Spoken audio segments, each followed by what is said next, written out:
അസ്സലാമു അലൈക്കും. ഇജ് ഏതായാലും വിഷമിക്കണ്ട. എന്നായിരിക്കും ഓൻ്റെ ആദ്യ ഭാര്യ. ഓൻ എന്തായാലും 1 മാസം കൂടി കഴിഞ്ഞാൽ ഗൾഫിലേക്ക് പോവും. അവൾക്ക് അവിടെ ജോലിയുണ്ട്. അവളും അവൻ്റെ കൂടെ പോവും. ഏതായാലും നടക്കാനുള്ളതൊക്കെ നടന്നു. അവർ തമ്മിൽ ഇഷ്ടത്തിലുമാണ്. നീയായിട്ട് ഇനി തടസ്സമൊന്നും പറയണ്ട. അല്ലെങ്കിലും തടസ്സം പറയാതിരിക്കുന്നതാണ് നല്ലത്. നിന്നെ ഒഴിവാക്കി ഓന് വേണമെങ്കിൽ ഒരു കല്യാണമൊക്കെ കഴിക്കാം. പക്ഷേ അങ്ങനെയൊന്നും ചെയ്തില്ലല്ലോ. എന്തൊക്കെയായാലും അവന് നിന്നോടും മക്കളോടും സ്നേഹമുണ്ട്. നിന്നെ കൂടെ നിർത്തി മറ്റൊരു പെണ്ണിനെ കൂടി അവൻ വിവാഹം കഴിക്കുന്നതിൽ ഒരു തെറ്റും ഞങ്ങൾ ആരും കാണുന്നില്ല. ആബിദ പറഞ്ഞത് കേട്ട് ലൈല ദേഷ്യത്തോടെ അവളെ നോക്കി. ഓ പിന്നെ നിന്റെ കിട്ടിയവനാണ് രണ്ടാമതൊരു കല്യാണം കഴിക്കണമെന്ന് പറയുമ്പോൾ ഈ സമ്മതിക്കോ? ആബിദക്ക് ഒന്നും പറയാൻ കഴിഞ്ഞില്ല. അവൾക്ക് ലൈലയോട് സംസാരിക്കാൻ തന്നെ പേടിയാണ്. സെലീനയെ പോലെയല്ല ലൈല. അവൾ ആരോടും പറയാനുള്ളത് വെട്ടി തുറന്നു പറയും.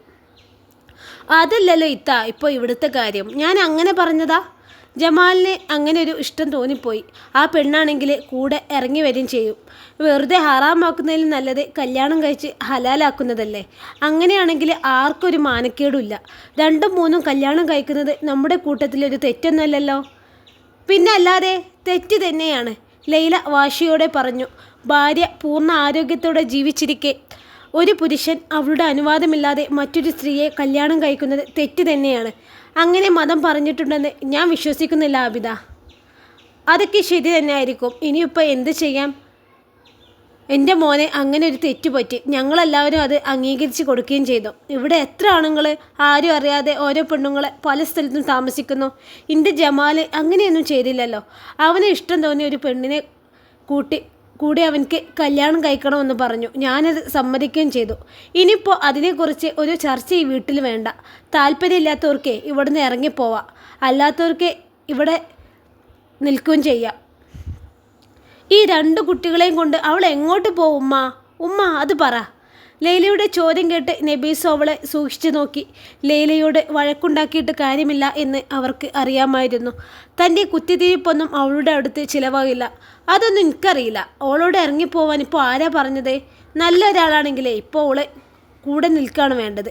ജമാലൊരു കല്യാണം കൂടി കഴിച്ചു എന്ന് വെച്ച് ഇവിടെ കിട്ടാറുള്ളത് എല്ലാവർക്കും കിട്ടും. ഇനി ബാക്കിയുള്ളതെല്ലാം അവളെ ഇഷ്ടം. അതും പറഞ്ഞ് ഉമ്മയും ആബിദയും ഇറങ്ങിപ്പോയി.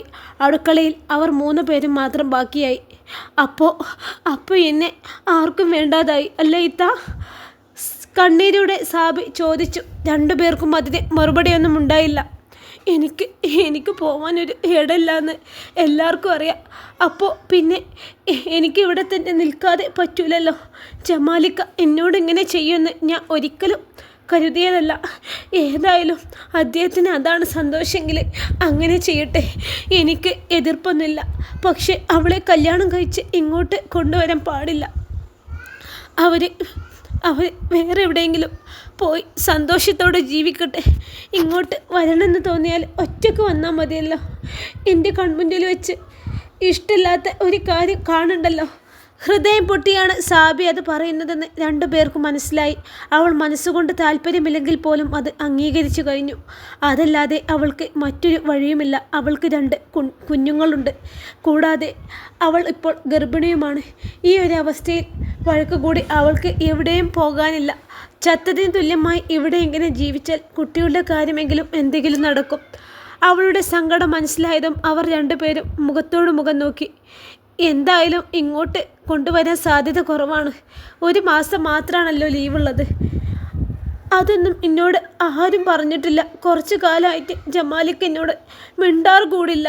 ഞാൻ വാട്സപ്പിൽ എത്ര മെസ്സേജ് അയച്ചാലും ഒരു മറുപടി പറയില്ല. ഉമ്മ ഓരോ കുറ്റങ്ങൾ പറഞ്ഞു കൊടുത്തു എന്നാണ് ഞാൻ കരുതിയത്. പക്ഷേ എന്നേക്കാൾ നല്ലൊരു പെണ്ണിനെ കിട്ടിയപ്പോൾ എന്നെ വേണ്ടാതായതാണല്ലേ എന്ന് എനിക്ക് മനസ്സിലായില്ല. അല്ലെങ്കിലും എനിക്കെന്താണുള്ളത്? സ്വത്തില്ല, കാണാൻ ഭംഗിയില്ല. ഉള്ളത് 2 പെൺകുട്ടികൾ. എന്നേക്കാൾ എത്രയോ ഭംഗി അവൾക്കുണ്ടല്ലേ. അവളുടെ കണ്ണുകൾ നിറഞ്ഞു വന്നു. ഇക്കാക്ക് ചിലപ്പോൾ അത് മതിയാവും. സാരില്ല, എൻ്റെ വിധിയായിരിക്കും. എനിക്കിനി ഒന്നും വേണമെന്നില്ല. എൻ്റെ മക്കളെങ്കിലും സന്തോഷത്തോടെ ജീവിച്ചാൽ മതി. ഞങ്ങളെ ഒഴിവാക്കിയ പിന്നെ എൻ്റെ കുഞ്ഞുങ്ങൾക്കൊരു ജീവിതം ഉണ്ടാവില്ല. ഞങ്ങൾക്ക് ആരുമില്ലല്ലോ. എന്ത് ചെയ്താലും ചോദിക്കാനും പറയാനും ആരും വരില്ല. അതുകൊണ്ട് ആർക്കും ഞങ്ങളെ ചവിട്ടിത്തേക്കാം. നിങ്ങൾ ഇത് എന്നോട് പറഞ്ഞില്ലായിരുന്നെങ്കിൽ ഞാൻ ഇതൊന്നും അറിയുമായിരുന്നില്ല. അല്ല, എത്ര കാലമായി ഈ ബന്ധം തുടങ്ങിയിട്ട് ഒരു 2 വർഷമെങ്കിലും ആയി കാണുമെന്നാണ് ഇക്ക പറഞ്ഞത്. ഞാൻ ഇക്കാനോട് കുറേ ദേഷ്യപ്പെട്ടു. അനിയനെ നിയന്ത്രിക്കാൻ നിങ്ങളെക്കൊണ്ട് പറ്റില്ല എന്ന് ചോദിച്ചു. അവനോട് പറഞ്ഞ് മനസ്സിലാക്കാനൊക്കെ പറഞ്ഞു. സാബി സെലീനയുടെ മുഖത്തേക്ക് നോക്കി. ഞാനും ഇക്കാനോട് ചോദിച്ചു സാബി, പക്ഷേ അവർക്ക് 2 പേർക്കും ചോദിക്കുന്നതിലൊരു പരിധിയില്ലേ? ഒരു കല്യാണം കൂടി കഴിക്കുന്നതിൽ എന്താണ് തെറ്റിയെന്നാണ് ജമാൽ അവനോട് തിരിച്ചു ചോദിച്ചത്. അവൻ്റെ ഇഷ്ടമല്ലേ പ്രധാനം? നിന്നെയും കുട്ടികളെയും ഒഴിവാക്കാനൊന്നും പോകുന്നില്ല എന്നാണ് അവൻ പറഞ്ഞത്. സാബി പുച്ഛത്തോടെ ചിരിച്ചു. ജമാലിക്കാക്ക് ബുദ്ധിയുണ്ട്.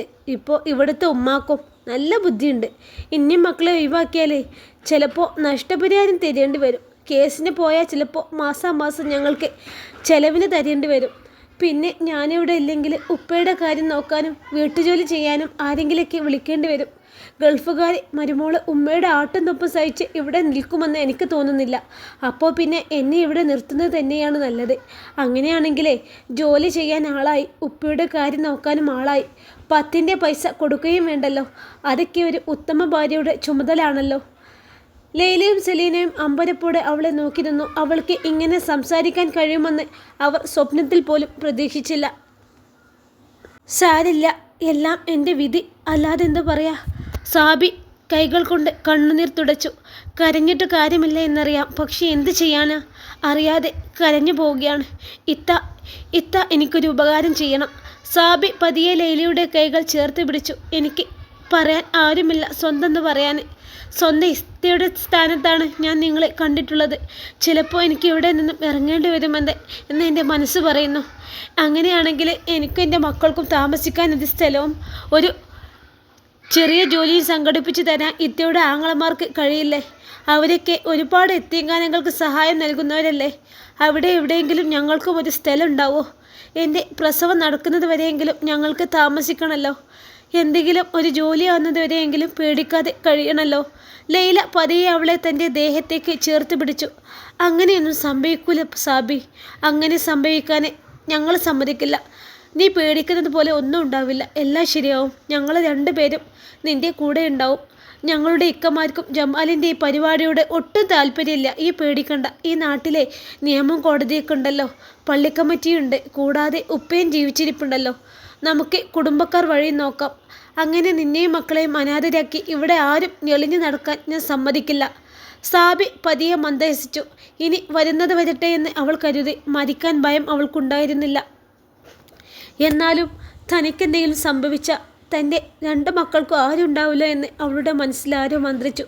ജീവിക്കണമെന്ന വാശി അവളുടെ ഓരോ അണുവിലും തറഞ്ഞു കയറി. മറ്റുള്ളവരുടെ മുന്നിൽ തല കുനിച്ചു നിന്നാൽ ആ തലയിൽ ചവിട്ടി താഴ്ത്തുകയുള്ളൂ അവർ. ഇനി തല ഉയർത്തി നിൽക്കണം, ഒന്നും നഷ്ടപ്പെടാനില്ല. അഭിമാനം വിട്ടുള്ള ഒരു കളിക്കും നിൽക്കാൻ പാടില്ല. സാബി മനസ്സിൽ ദൃഢനിശ്ചയം എടുത്ത് കഴിഞ്ഞു. ആ ജമാലിക്ക, അങ്ങനെ നമ്മുടെ ആ സ്വപ്നം പൂവണിയുകയാണല്ലേ? ജാസ്മിൻ്റെ ചോദ്യം കേട്ട് ജമാൽ അറിയാതെ തലയാട്ടി. എന്തൊരു ചേർച്ചയുള്ള പേരാണ്, ജാസ്മിൻ ജമാൽ. കേൾക്കുമ്പോൾ തന്നെ കുളിര് കോരുന്നു. ജമാൽ അവളെ ആസക്തിയോടെ നോക്കി. അവളുടെ വിടർന്ന കണ്ണുകളിലും തുടുത്ത കവിളുകളിലും ചുവന്ന ചുണ്ടുകളിലും അയാളുടെ കണ്ണുകൾ ഉടക്കി നിന്നു. എന്തോ ഒരു ആവശ്യത്തിന് വേണ്ടി കമ്പനിയുടെ ഓഫീസിൽ പോകേണ്ടി വന്നപ്പോഴാണ് ജാസ്മിനെ ആദ്യമായി കാണുന്നത്.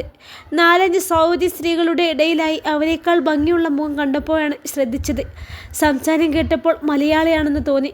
ഭാഗ്യത്തിന് അവളുടെ അടുത്തായിരുന്നു തൻ്റെ പേപ്പറുകൾ. അവൾ എല്ലാം പെട്ടെന്ന് ശരിയാക്കി തരികയും ചെയ്തു. പിന്നീട് എല്ലാ മാസവും ഓഫീസിൽ പോകേണ്ടതുണ്ടായിരുന്നു. അങ്ങനെയാണ് അവളുമായി കൂടുതൽ അടുക്കുന്നത്. 2 വർഷമായപ്പോഴേക്കും പിരിയാൻ വയ്യാത്ത വിധം 2 പേരും അടുത്തു കഴിഞ്ഞിരുന്നു. ജാസ്മിൻ തന്നെയാണ് നിക്കാഹിൻ്റെ കാര്യം എടുത്തിട്ടത്. അവളും ഭർത്താവും തമ്മിൽ വലിയ അടുപ്പവുമൊന്നുമില്ല. ഒരു മകനുണ്ട് എന്ന് പറഞ്ഞിരുന്നു. അവനുമായും അവൾക്ക് ഒരു അടുപ്പവുമില്ല. തമാശക്ക് തുടങ്ങിയ ബന്ധമായിരുന്നു. എന്നാൽ പിന്നീട് ഒരിക്കലും അകലാൻ കഴിയാത്ത വിധം അടുത്തുപോയി. അവളുടെ സൗന്ദര്യത്തിലും സ്വഭാവത്തിലും താൻ മയങ്ങി എന്നതാണ് ശരി. അവളുടെ കാര്യം ഓർക്കുമ്പോഴാണ് വിഷമം. നീയും അവളെ കണ്ടതല്ലേ? അവൾക്ക് 7-ാം മാസം ആകാൻ പോകുന്നു. പിന്നെ നിനക്ക് അവളെയാണോ എന്നെയാണോ വേണ്ടത്? ജമാലിൻ്റെ കണ്ണുകളിലേക്ക് ഉറ്റുനോക്കി അവൾ ചോദിച്ചു. ജമാലിന് ഒന്നും പറയാൻ കഴിഞ്ഞില്ല. അവളുടെ ചുണ്ടുകൾ അയാളുടെ ചുണ്ടുകളിലേക്ക് ഇറങ്ങി വന്നു. എപ്പോഴത്തെ പോലെ ആസക്തിയുടെ അഗ്നിനാളങ്ങൾ തന്നിൽ പടർന്നു കയറുന്നത് അയാൾ അറിഞ്ഞു. എല്ലാ തവണയത്തെ പോലെയും അപ്പോഴും അയാളുടെ കൈകൾ അവളെ വലയം ചെയ്തു.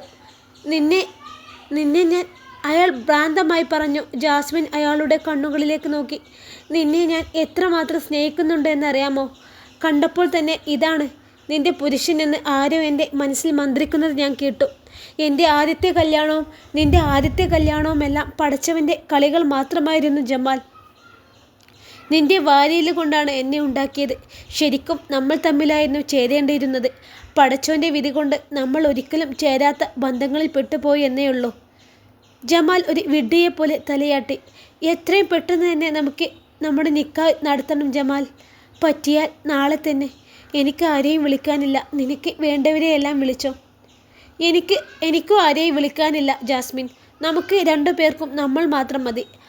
അവൾ ചിരിയോടെ തലയാട്ടി. നിക്കാഹ് കഴിഞ്ഞാൽ എന്നെ നിങ്ങളുടെ വീട്ടിലേക്ക് കൊണ്ടുപോകണം. ഗൾഫിലേക്ക് തിരിച്ചു പോകുന്നത് വരെ നമുക്ക് അവിടെ താമസിക്കാം.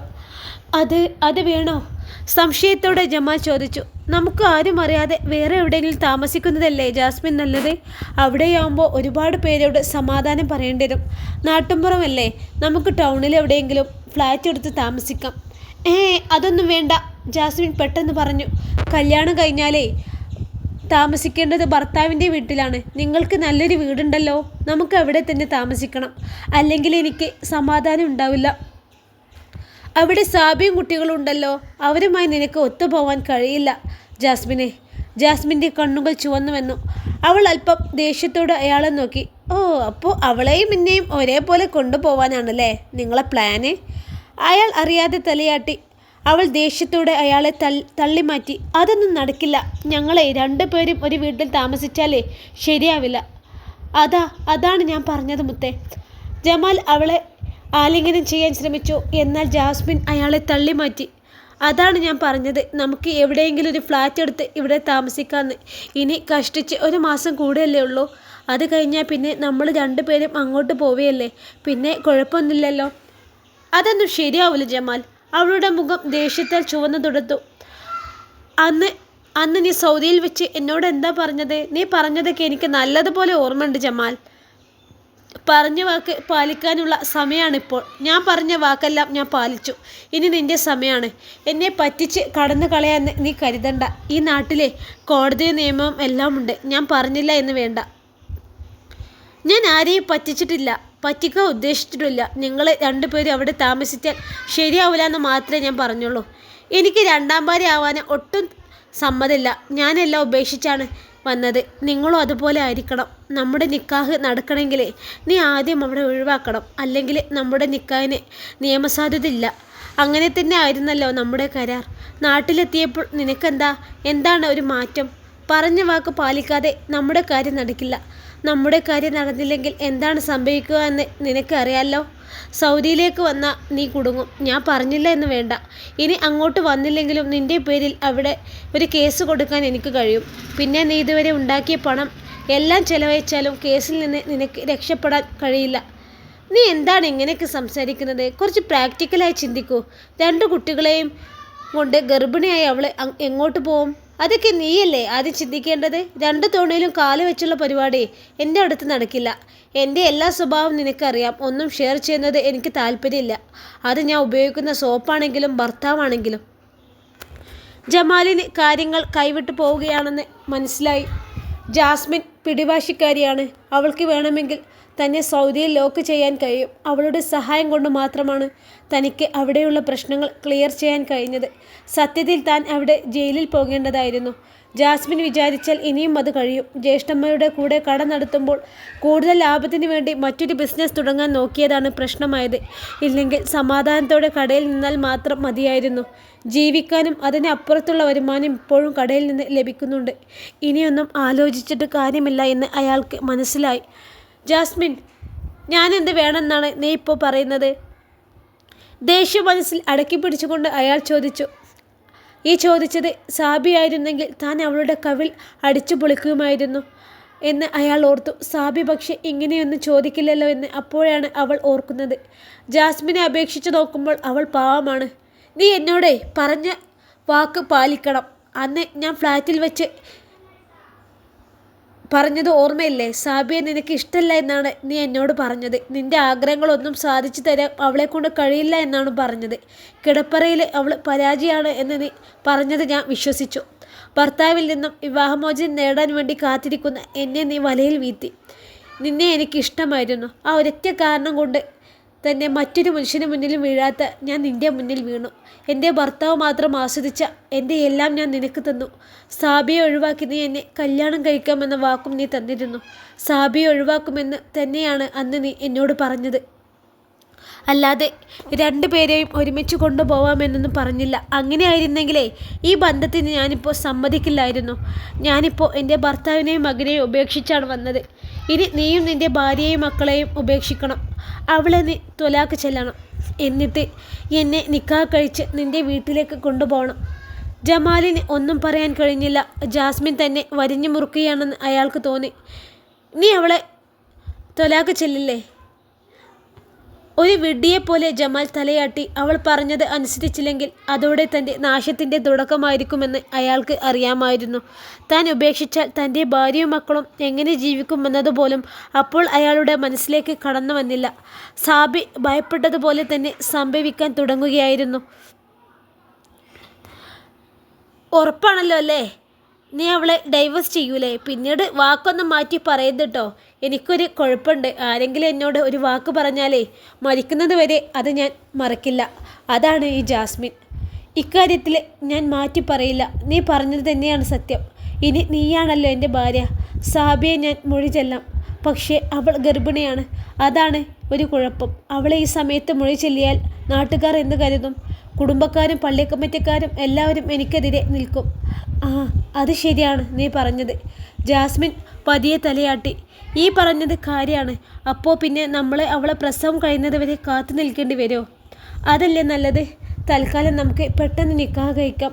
എന്നിട്ട് നമുക്ക് 2 പേർക്കും കൂടി ഒരു ഫ്ലാറ്റ് എടുത്ത് അവിടെ താമസിക്കാം. വാടകയ്ക്ക് എടുത്താൽ മതിയല്ലോ. എന്നിട്ട് നമുക്ക് 2 പേർക്കും അവിടെ നിന്ന് ഗൾഫിലേക്ക് തിരിച്ചു പോവുകയും ചെയ്യാം. പിന്നീട് അവിടെ നമുക്ക് ഭാര്യ ഭർത്താക്കന്മാരായി ജീവിക്കാം.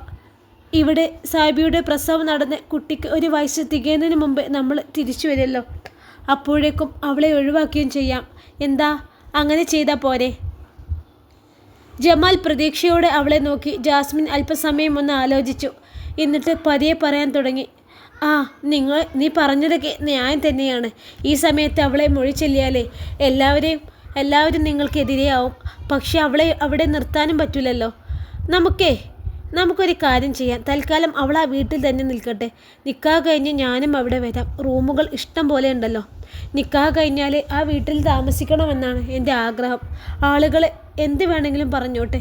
ഇത്രയും സുന്ദരിയും വിദ്യാസമ്പന്നയും ജോലിക്കാരിയുമായ ഒരു ഭാര്യയെ കിട്ടിയിട്ടും ഒന്നിനും പറ്റാത്ത പഴയ ഭാര്യ അവനെ ഒഴിവാക്കിയില്ലല്ലോ എന്ന് ആളുകളൊക്കെ പറയട്ടെ.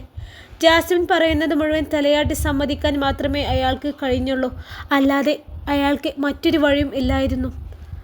ജാസ്മിൻ സ്നേഹത്തോടെ അവനെ കെട്ടിപ്പിടിച്ചു. അതോടെ അയാൾ ബാക്കിയെല്ലാം മറന്നുപോയി. ഉപ്പ, ഇനി ഞാൻ എന്ത് ചെയ്യണുപ്പ? എനിക്ക് എൻ്റെ ഉപ്പയെ കണ്ട ഓർമ്മയില്ല. ഇവിടെ വന്ന നാൾ മുതൽ നിങ്ങൾ എൻ്റെ സ്വന്തം ഉപ്പയെ തന്നെയാണ് ഞാൻ കരുതിയത്. എൻ്റെ സ്വന്തം ഉപ്പയെ ശുശ്രൂഷിക്കുന്നത് പോലെ തന്നെയാണ് ഞാൻ നിങ്ങളെ നോക്കിയത്. എനിക്ക് ഇത് നിങ്ങളോട് മാത്രമേ പറയാനുള്ളൂ. ഞാനിത് എന്താണ് ചെയ്യേണ്ടത്? ഇക്കാക്ക് എന്നെ വേണ്ട, എൻ്റെ മക്കളെയും വേണ്ട. എനിക്ക് പോകാനൊരു ഇടമില്ല ഉപ്പ. മൊയ്തീൻ ഹാജിയുടെ കണ്ണുകൾ സാബിയുടെ വാക്കുകൾ കേട്ട് നിറഞ്ഞു. അയാൾ നിസ്സഹായതയോടെ തൻ്റെ മരുമകളെ നോക്കി. ഈ വീട്ടിൽ തന്നെ ഏറ്റവും അധികം സ്നേഹിക്കുന്നതും ശുശ്രൂഷിക്കുന്നതും അവളാണ്. താനാണെങ്കിൽ കിടപ്പിലായിപ്പോയി. അല്ലെങ്കിൽ ഇങ്ങനെയൊന്നും സംഭവിക്കാൻ ഞാൻ അനുവദിക്കില്ലായിരുന്നു. എന്നു മുതൽ താൻ കിടപ്പിലായോ അന്നു മുതൽ തൻ്റെ ഭാര്യയ്ക്കും മക്കൾക്കും തന്നെ ഒരു വിലയുമില്ല. തൻ്റെ മകൾ പോലും തന്നോട് അധികം സംസാരിക്കാൻ വരാറില്ല. ആൺമക്കളാണ് പിന്നെയും ഭേദം. അങ്ങനെയൊന്നും പറയില്ല മോളെ. നമുക്ക് എല്ലാത്തിനും ഒരു വഴി ഉണ്ടാക്കാം. ജമാലൊന്ന് വന്നോട്ടെ, ഞാൻ ഓനോട് സംസാരിക്കാം. ഇതങ്ങനെ വിട്ടാൽ പറ്റൂലല്ലോ. മാളിയേക്കൽ മൊയ്തീനാജി എഴുന്നേൽക്കാൻ വയ്യാതെ കിടപ്പിലായി പോയെങ്കിലും ഞാൻ പറഞ്ഞാലും കേൾക്കുന്ന കുറേ ആളുകൾ ഈ നാട്ടിലുണ്ട്. അങ്ങനെ വിട്ടുകൊടുക്കാൻ ഞാൻ തയ്യാറല്ല മോളെ. പല കാര്യങ്ങളും ഞാൻ ക്ഷമിച്ചിട്ടുണ്ട്. പക്ഷേ ഇത് കണ്ടില്ല എന്ന് നടിക്കാൻ എന്നെക്കൊണ്ട് പറ്റൂല. എന്താ ഇവിടെ ഒരു കിന്നാരം? പിറകിൽ നിന്ന് ആ ചോദ്യം കേട്ട് സാബി നെട്ടലോടെ തിരിഞ്ഞു നോക്കി. നബീസു സംശയത്തോടെ നോക്കി നിൽക്കുന്നത് അവൾ കണ്ടു. നീ എന്തിനാണ് എപ്പോഴും ഇവിടെ ഇങ്ങനെ വന്നിരിക്കണേ? നിനക്ക് അടുക്കളയിൽ പണിയൊന്നുമില്ലേ? ഞാൻ വിളിച്ചിട്ടാണ് ഓളിങ്ങോട്ട് വന്നത്. മൊയ്തീൻ ഹാജി കടുപ്പത്തിൽ പറഞ്ഞത് കേട്ട് നബീസു അയാളെ നോക്കി. ആഹാ, നിങ്ങൾ നല്ല ചൂടിലാണല്ലോ. ഈ സമയത്ത് കയറി വന്നത് ഇഷ്ടപ്പെട്ടില്ല അല്ലേ? നീ എന്തൊക്കെയാണ് പറയുന്നത് നബീസു? ജമാൽ കാട്ടാൻ പോകുന്ന കാര്യം ഈ അറിഞ്ഞില്ലേ? എന്ത് കാര്യം? ദേഷ്യത്തോടെ അവർ ചോദിച്ചു. തൻ്റെ ഭർത്താവ് ചോദിക്കുന്ന കാര്യം എന്താണെന്ന് അവർക്ക് നല്ലതുപോലെ അറിയാമായിരുന്നു. ഈ ഒരു ചോദ്യം നബീസു മുമ്പ് തന്നെ പ്രതീക്ഷിച്ചതാണ്. എന്നെ ഈ വെറുതെ പൊട്ടം കളിപ്പിക്കരുത് കേട്ടോ. ഞാനിവിടെ കിടപ്പിലായെന്ന് വെച്ചിട്ട് ഈ എന്നെ വല്ലാതെ കളിയാക്കല്ലേ. ജമാൽ ഓളെ മോയിച്ചെല്ലാം പോവാണോ? ആരാണ് പറഞ്ഞത് ഈ വേണ്ടാത്തൊക്കെ നിങ്ങളോട് പറഞ്ഞത്? ശബ്ദമുയർത്തിക്കൊണ്ട് നബീസ് ചോദിച്ചു. പിന്നെ അവർ തിരിഞ്ഞു സാബിയെ നോക്കി. വെറുതെ ഇല്ലാത്തത് പറഞ്ഞ് കുടുംബക്കാരെ തമ്മിൽ തെറ്റിക്കണ്ടട്ടോ. സാബി ഒന്നും മിണ്ടിയില്ല. ഇനി ഉമ്മയോട് ബാക്കി പറയാൻ പോയാൽ ഉമ്മ നിർത്താതെ ചീത്ത പറയുമെന്ന് അവൾക്ക് നല്ലതുപോലെ അറിയാമായിരുന്നു. നിങ്ങളോട് പറയണ്ട എന്നാണ് ഞാൻ തന്നെയാണ് പറഞ്ഞത്. ജമാലിനൊരു പെണ്ണുകൂടി കിട്ടിയാൽ കൊള്ളാമെന്നുണ്ട്. നിങ്ങളറിഞ്ഞാൽ ചിലപ്പോൾ പ്രശ്നം ഉണ്ടാവും. നിങ്ങൾ പ്രശ്നം ഉണ്ടാക്കും. വെറുതെ എന്തിനാണ് ഈ വയസ്സാം കാലത്ത് മക്കളെ ശത്രുത വാങ്ങി വെക്കുന്നത്? അവൻ്റെ ഇഷ്ടം നടന്നോട്ടെ എന്ന് ഞാനും കരുതി. ഓള് നല്ല മിടുക്കാണ്.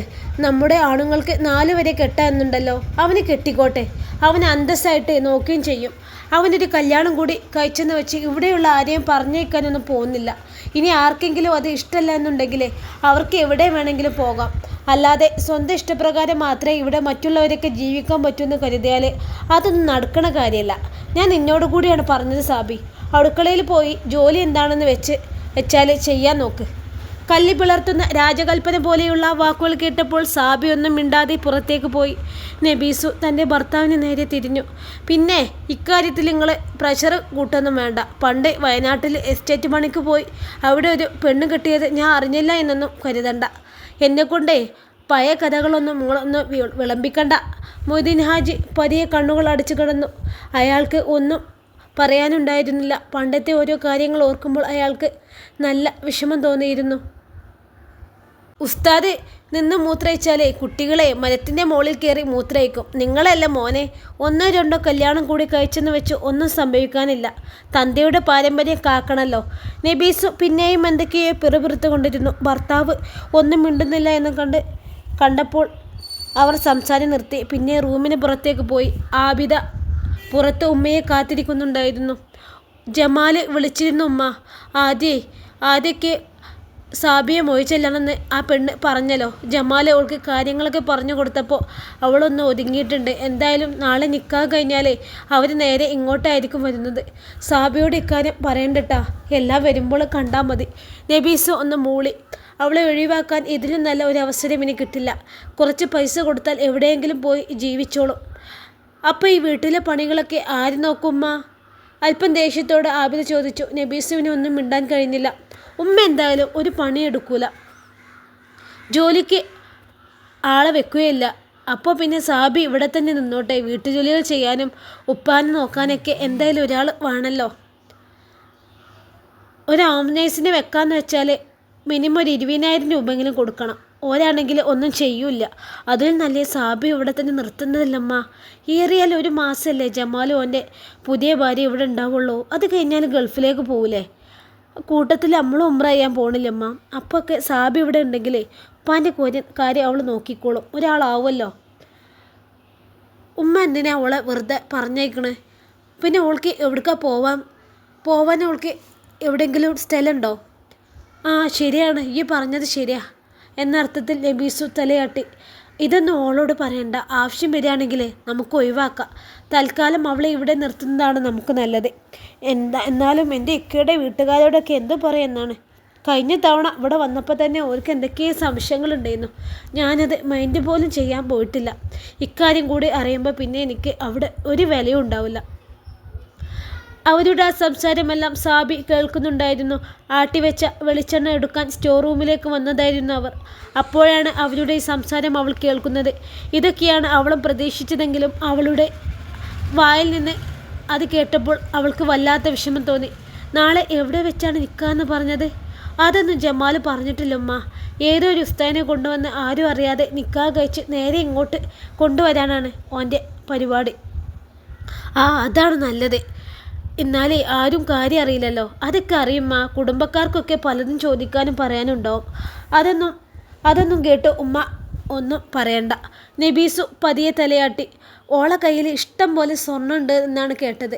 വന്ന ഉടനെ ഉമ്മ അതെല്ലാം വാങ്ങി അലമാരയിൽ വെച്ച് പൂട്ടിക്കൊണ്ടിട്ടോ. ഏതായാലും സാബിയെപ്പോലെ ഓളെ ഒന്നിനും കിട്ടുമൊന്നും വരില്ല. ഉമ്മ നല്ലതുപോലെ ഒന്ന് അഡ്ജസ്റ്റ് ചെയ്താണ്ടി. അതിനൊന്നും എന്നെ കിട്ടൂല മോളെ. അവളെ കൊമ്പത്തെ ഹൂറി എന്നാലും ഞാൻ പറയാനുള്ളത് പറയും. എൻ്റെ 3 മരക്കളെയും ഞാൻ ഒതുക്കിയിട്ടുണ്ട്. ഇനി വരുന്നോളെയും ഒതുക്കാൻ എനിക്ക് കഴിയും. ഉമ്മയുടെ കോൺഫിഡൻസ് കണ്ട് ആബിദ ചിരിച്ചു. ജാസ്മിൻ്റെ മുന്നിൽ ഉമ്മയുടെ കളികളൊന്നും വില പോകില്ലെന്ന് അവൾക്ക് നന്നായി അറിയാമായിരുന്നു. പഠിച്ച പെണ്ണാണ് ജാസ്മിൻ. സൗദിയിൽ നല്ല ശമ്പളത്തിൽ ജോലി ചെയ്യുന്നവൾ. അവളോട് കൂടുതൽ ഒട്ടി നിൽക്കുന്നതാണ് നല്ലത് എന്ന് ആബിദക്ക് അറിയാമായിരുന്നു. എങ്കിലും അവൾ അതൊന്നും ഉമ്മയോട് പറഞ്ഞില്ല. ഉമ്മയെ കൊണ്ട് പറ്റുമെങ്കിൽ ആ മരുമകളെ ഒരു പാഠം പഠിപ്പിക്കട്ടെ എന്ന് അവൾ കരുതി. അന്ന് രാത്രി 9 മണിയോടെയാണ് ജമാൽ വീട്ടിലേക്ക് വന്നത്. അപ്പോഴും എല്ലാവരും അവനെ കാത്തിരിക്കുകയായിരുന്നു. വാ മോനെ, വന്ന് ഭക്ഷണം കഴിക്ക്, നബീസു വാത്സല്യത്തോടെ പറഞ്ഞു. എനിക്ക് വേണ്ട ഉമ്മ, ഞാൻ കഴിച്ചു. എന്നാലും കുറച്ച് കഴിക്ക്. നിനക്ക് ഇഷ്ടമുള്ള നെയ്ച്ചോറും ഇറച്ചിക്കറിയൊക്കെ ഉണ്ടാക്കിയിട്ടുണ്ട്. ഉമ്മ, ഞാനും ജാസിയും പുറത്തുനിന്ന് കഴിച്ചു. എന്നിട്ട് ഇപ്പോൾ ഓളവളുടെ വീട്ടിലേക്ക് പോയിട്ടുണ്ട്. നാളെ വൈകുന്നേരം അവിടെ വെച്ചാണ് നിക്കാഹ്. നബീസു ഒന്ന് മൂളി. വാതിലിൻ്റെ വിരിയുടെ പുറത്ത് ഒരു നിഴൽ അവർ കണ്ടു. അത് സാബിയാണെന്ന് മനസ്സിലായി. ഓ, ഒളിച്ചിരുന്ന് കേൾക്കൊന്നും വേണ്ട. എന്തെങ്കിലും പറയാനോ കേൾക്കാനോ ഉണ്ടെങ്കിലേ നേരെ ഇങ്ങോട്ട് പോര്. സാബി മറുപടിയൊന്നും പറഞ്ഞില്ല. പകരം അവൾ നേരെ അവയുടെ അടുത്തേക്ക് ചെന്നു. അവളുടെ മുഖം ദൃഢമായിരുന്നു. കണ്ണുകളിൽ വല്ലാത്തൊരു തിളക്കം നിറഞ്ഞു. നിങ്ങൾക്ക് ഭക്ഷണം വേണ്ടേ? ശാന്തമായ സ്വരത്തിൽ അവൾ ചോദിച്ചു. വേണ്ട. അവനൊന്ന് മൂളി. പിന്നെ ഉമ്മയെ നോക്കി. ഉമ്മക്കോ? എനിക്ക് വേണം. എങ്കിലേ വേഗം വന്ന് കഴിക്കുക, എനിക്ക് കിടക്കണം. അതും പറഞ്ഞ് അവൾ അടുക്കളയിലേക്ക് പോയി. നബീസു അന്തം വിട്ടത് നോക്കി നിന്നു. ജമാലിന് ഒന്നും പറയാനുണ്ടായിരുന്നില്ല. അളമുട്ടിയാൽ ചേരയും കടിക്കുമെന്ന് അവന് നന്നായി അറിയാമായിരുന്നു. താൻ കൂടി അറിയാൻ വേണ്ടിയാണ് അവൾ അങ്ങനെ സംസാരിച്ചത് എന്ന് അയാൾക്ക് മനസ്സിലായി. അപ്പോഴേക്കും ആബിദ് അങ്ങോട്ട് വന്നു. വാ, നമുക്ക് കഴിക്കാം. അവൾ പറഞ്ഞത് കേട്ട് നബീസ് അവളെ നോക്കി. നീ ഓള് പറഞ്ഞത് കേട്ടോ? വേഗം വന്ന് കഴിക്കാൻ. ഓള് പറഞ്ഞതിൽ എന്താ തെറ്റ്? ആബിദ തിരിച്ചു ചോദിച്ചപ്പോൾ നബീസുവിന് ഉത്തരം മുട്ടി. ഉമ്മ തന്നെയല്ലേ ഓളോട് ഇതൊക്കെ ഉണ്ടാക്കി വെക്കാൻ പറഞ്ഞത്? ജമാലിന് ഇഷ്ടമാണൊക്കെ എന്നൊക്കെ. എന്നിട്ട് പോവാൻ എന്താ ചെയ്തത്? പുതിയൊരു പെണ്ണിനെ കിട്ടിയപ്പോൾ ഓളെ കൂടെ ഭക്ഷണം കഴിച്ച് വന്നിരിക്കുന്നു. പിന്നെ ഇതൊക്കെ എന്തിനാണ് ഉണ്ടാക്കിയത്? ആർക്കായാലും ദേഷ്യം വരുമ്മ. അതോടെ നബീസു മൗനം പാലിച്ചു. ജമാൽ അവളുടെ കൂടെ ഭക്ഷണം കഴിച്ചു വന്നത് അവർക്കും ഇഷ്ടപ്പെട്ടിട്ടില്ലായിരുന്നു. ജമാൽ പതിയെ അവിടെ നിന്നും മുങ്ങി. അപ്പോഴാണ് ഉപ്പ വിളിക്കുന്നത് അയാൾ കേട്ടത്. അയാൾ നേരെ ഉപ്പയുടെ മുറിയിലേക്ക് ചെന്നു. എന്നിട്ട് അവിടെയുള്ള കസേരയിലിരുന്നു. ഉപ്പയുടെ മുഖം ദേഷ്യത്തിലായിരുന്നെന്ന് അയാൾ കണ്ടു. നല്ലതുപോലെ ദേഷ്യം വരുമ്പോഴാണ് ഉപ്പയുടെ മുഖം ഇങ്ങനെ ചുവന്ന് തുടുക്കാറുള്ളത്. ജമാലേ, ഞാൻ കേട്ടതൊക്കെ സത്യമാണോ? ഈ കുടുംബത്തിൻ്റെ മാനം കളഞ്ഞ് കെട്ടിയ പെണ്ണിനെ ഒഴിവാക്കി വേറെ കെട്ടാനുള്ള പരിപാടിയാണോ? ജമാലിന് ഉപ്പയുടെ ചോദ്യത്തിന് ഒന്നും പറയാൻ കഴിഞ്ഞില്ല. അയാൾ ഉപ്പയുടെ മുഖത്തേക്ക് തന്നെ സൂക്ഷിച്ചു നോക്കി. ഞാൻ ചോദിച്ചതിന് ഉത്തരം പറയടാ, എനിക്ക് നാവില്ലേ? അങ്ങനെ സംഭവിച്ചു പോയി. ഞാൻ വേണമെന്ന് കരുതിയതല്ല. പക്ഷേ ഇപ്പോൾ നിർബന്ധിത സാഹചര്യത്തിൽ എനിക്ക് അവൾക്ക് വാക്കു കൊടുക്കേണ്ടി വന്നു. അശരണരായ സ്ത്രീകളോട് കരുണ കാണിക്കണമെന്നല്ല ഇസ്ലാം പഠിപ്പിക്കുന്നത്. അവൾക്ക് ആരുമില്ല ഉപ്പ. ഒരു തെറ്റിദ്ധാരണ പുറത്ത് അവളുടെ ഭർത്താവ് അവളെ മൊഴിച്ചെല്ലാൻ തീരുമാനിച്ചു. അതിന് മനഃപൂർവ്വമല്ലെങ്കിലും കാരണക്കാരനായത് ഞാനുമായിരുന്നു. ഞാനായിട്ട് നശിപ്പിച്ച ഒരാളുടെ ജീവിതം ഞാനായിട്ട് തന്നെ തിരിച്ചു കൊടുക്കാമെന്ന് കരുതി. നമ്മുടെ കുടുംബത്തിൽ ഇതൊന്നും അസാധാരണമല്ലല്ലോ. അതോടെ മൊയ്തീൻ ഹാജി നിശബ്ദനായി. അയാൾക്ക് പ്രത്യേകിച്ചൊന്നും പറയാനുണ്ടായിരുന്നില്ല. ജമാലിൻ്റെ പ്രായത്തിൽ വയനാട്ടിൽ പോയി ഒരു പെണ്ണുകൂടി കിട്ടിയതിൻ്റെ പേരിൽ നാട്ടിൽ വലിയ കോലാഹലങ്ങൾ ഉണ്ടായത് അയാൾ ഓർത്തെടുത്തു. അന്നത്തെ കാലത്ത് അത്തരം വിവാഹങ്ങൾ സർവ്വസാധാരണമാണ്. വയനാട്ടിലും കാസർകോട്ടും കണ്ണൂരും മലപ്പുറത്തെ വിദൂര ഗ്രാമങ്ങളിൽ എല്ലാം ചില മുസ്ലിം ചെറുപ്പക്കാർ ആരും അറിയാതെ വിവാഹം കഴിക്കുന്നത് പതിവായിരുന്നു. അവിടെയെല്ലാം പണിക്ക് പോകുമ്പോഴാണ് അതൊക്കെ സംഭവിക്കുന്നത്. പലപ്പോഴും അവരുടെ ദാരിദ്ര്യാവസ്ഥ ചൂഷണം ചെയ്തുള്ള വിവാഹം തന്നെയായിരുന്നു അത്. അങ്ങനെയുള്ള പല വിവാഹങ്ങളും 1-2 കുട്ടികളാകുമ്പോൾ അതോടെ അവസാനിക്കുകയാണ് പതിവ്. ചില ബന്ധങ്ങൾ മാത്രം തുടർന്ന് വരും. അയാളുടെ കല്യാണം വയനാട്ടിൽ പണിക്ക് പോയപ്പോഴായിരുന്നു. തേയില നുള്ളാൻ വന്ന പ്രായമായ സ്ത്രീയുടെ 4 പെൺമക്കളിൽ ഇളയവൾ. മൂത്തവരെയൊക്കെ എങ്ങനെയൊക്കെയോ കെട്ടിച്ചു. അവസാനം ഇളയവൾ മാത്രം ബാക്കിയായി. ഒരു തമാശക്ക് അവളെ ഞാൻ കെട്ടണോ എന്ന് ചോദിച്ചതാണ്. അന്ന് അവളുടെ മുഖത്ത് തെളിഞ്ഞു കണ്ട പ്രതീക്ഷ ഒടുവിൽ ആ ചോദ്യം വിവാഹത്തിൽ കലാശിപ്പിച്ചു. അങ്ങനെയാണ് രണ്ടാമത് കല്യാണം കഴിക്കുന്നത്. എന്നാൽ ആ വിവാഹബന്ധം കേവലം 3 മാസങ്ങൾ മാത്രമാണ് നീണ്ടുനിന്നത്. അപ്പോഴേക്കും കൂടെ ജോലി ചെയ്യുന്ന ആൾ അത് വീട്ടിൽ അറിയിച്ചിരുന്നു. തൻ്റെ ബാപ്പയുടെ കർശന നിർദ്ദേശത്തിന് മുമ്പിൽ പിന്നെ അവളെ മൊഴി ചൊല്ലാതെ പറ്റിയില്ല. ഒരു നിമിഷം പോലും അയാൾ പിന്നെ വയനാട്ടിൽ നിന്നിട്ടില്ല. ആ പെണ്ണിനെ മൊഴി ചൊല്ലി അവിടെ നിന്ന് പോന്നു. ഇപ്പോഴും അയാൾക്ക് ആ പെൺകുട്ടിയുടെ മുഖം ഓർമ്മയുണ്ട്. അവളുടെ പ്രതീക്ഷ നിറഞ്ഞ കണ്ണുകളിലെ തിളക്കം നഷ്ടപ്പെടുത്തിയത് താനാണല്ലോ എന്ന ചിന്ത ഇപ്പോഴും അയാളെ വേട്ടയാറുന്നുണ്ട്. പിന്നീട് അവൾ വിവാഹം കഴിച്ചത് മലപ്പുറത്തുള്ള ഒരാളായിരുന്നു. അതിനുള്ള സാമ്പത്തിക സഹായങ്ങൾ ചെയ്തു കൊടുത്തത് അയാൾ തന്നെയായിരുന്നു. അങ്ങനെയാണ് അയാളുടെ വിഷമം പകുതിയെങ്കിലും അവസാനിച്ചത്. എന്നാലും ജമാലേ, ഈ സാബിൻ്റെ കാര്യമൊന്ന് ആലോചിക്കണമായിരുന്നു, മൊയ്തീൻ ഹാജി പതിയെ പറഞ്ഞു. ജമാൽ ഉപ്പയുടെ മുഖത്തേക്ക് നോക്കി. ആ കണ്ണുകളിൽ വല്ലാത്ത സങ്കടം കാണാമായിരുന്നു. അയാൾക്ക് തോന്നി, ഉപ്പയുടെ കാര്യം ആലോചിക്കുമ്പോഴാണ് വിഷമം. ഉപ്പയുടെ കാര്യം എന്താവുമെന്നാണ് ചിന്തിക്കേണ്ടത്. സാബി ഉള്ളതുകൊണ്ട് ആരും ഉപ്പയെ എങ്ങനെ ശ്രദ്ധിച്ചിരുന്നില്ല. സാബി വീട്ടിൽ നിന്ന് പോകുന്ന ഒരവസ്ഥ വന്നാൽ പിന്നെ ഉപ്പാൻ്റെ കാര്യം വളരെ കഷ്ടമായിരിക്കും. ജാസ്മിൻ എന്തായാലും ഉപ്പാനെ നോക്കില്ല എന്ന് ഉറപ്പാണ്. 1 മാസം കഴിഞ്ഞാൽ അവൾക്ക് ഗൾഫിലേക്ക് തന്നെ മടങ്ങണം. ഗൾഫിലേക്ക് പോയിട്ടില്ലെങ്കിലും അവൾക്ക് ഇവിടെ എവിടെയെങ്കിലും ജോലി പെട്ടെന്ന് ശരിയാവും. ഭർത്താവിൻ്റെ പ്രായമായ ഉമ്മയും ഉപ്പയൊന്നും അവൾ നോക്കൂല.